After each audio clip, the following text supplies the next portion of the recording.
Hello, good evening. My name is Sandra S. and I'm afternoon. Happy Chocolate Day and welcome to business. Let's start on a chocolatey note. And the cocoa processing company, CPC, says importation of chocolate and cocoa products into the country is an indication of a growing demand for such products. Marking National Chocolate Day, the company says it sees this development as an opportunity to increase production levels in the country.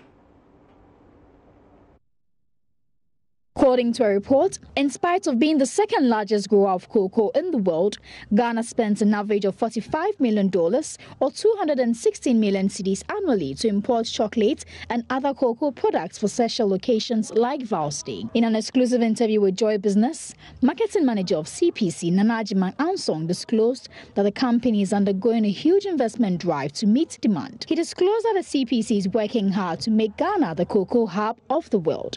It tells you the size of the market, and it also tells you that we will continue to expand.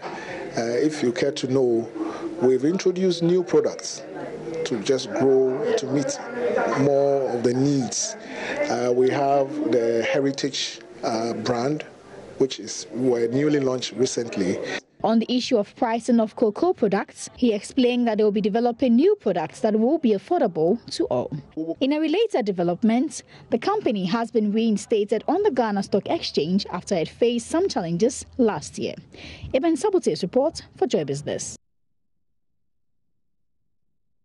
Now, Valentine's Day has over the years been characterized by the exchange of gifts, cards, flowers, as well as other special treats. In Ghana, however, the day is also marked as National Chocolate Day. Despite all this essence of traveling by air is also gradually gaining grounds in our special Vals Day feature. Sheila Tameklu explores how air travel is becoming the new craze for Valentine's Day celebration.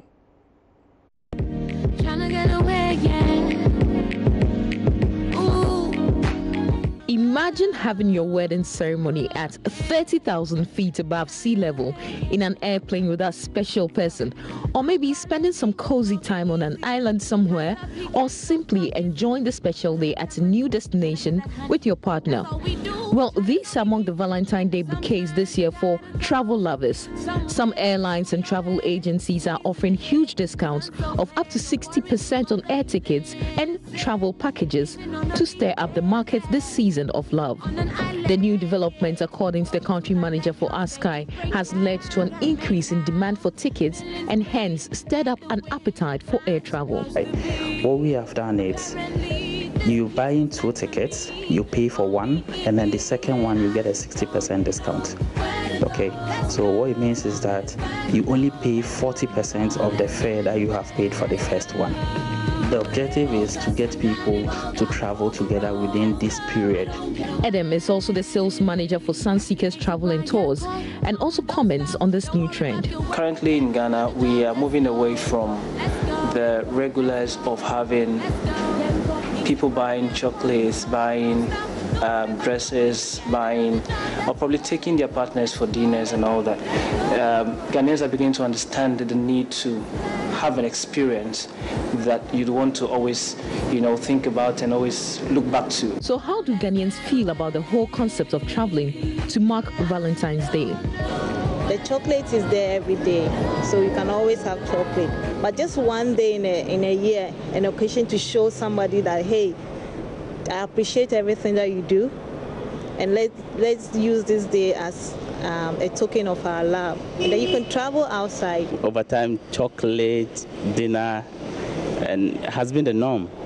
I mean, if you want to really move away from that, I think that's the best. And I will not hesitate to get a package with an airline and travel with my girlfriend. So maybe this year's Valentine's Day may be the perfect opportunity to make a first air trip or upgrade from the standard box of chocolates giveaways to sweep your Valentine off his or her feet with a special getaway treat. For Joy Business, Sheila Tameklu. Don't worry about your work, you get another job. Let's go.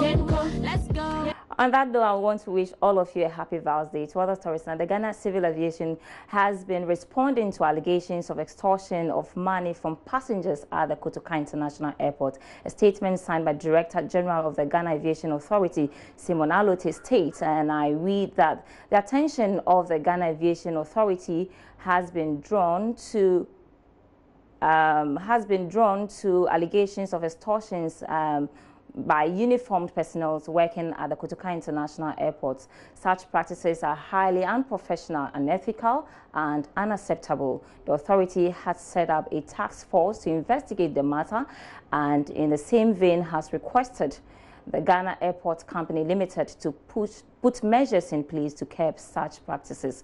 The general public is hereby advised not to give in to pleas, coercion, and extortion of money by any personnel operating at the Kotoka International Airport, and should report such conducts to the Consumer Complaints Unit within the Ghana Civil Aviation Authority at consumer@gcaa.com.gh or call 0302773927 or 02617000687.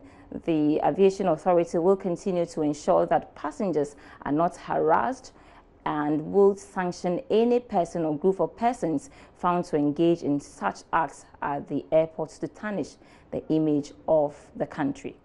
So other stories now. Are you a student considering a career decision in banking, or maybe you just don't care anymore, especially with the numerous layoffs in the wake of the banking sector crisis? In the following report, Charles Aite has been assessing the impact of the banking sector cleanup on career choice of students at the University of Ghana Business School, Legon.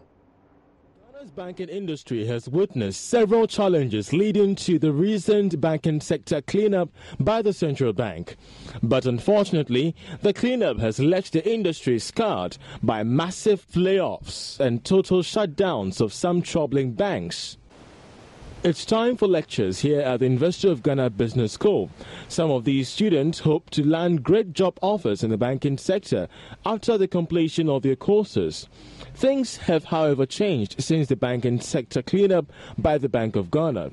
With thousands of jobs lost, questions remain if students at the University of Ghana Business School and elsewhere will still explore career options in the banking sector.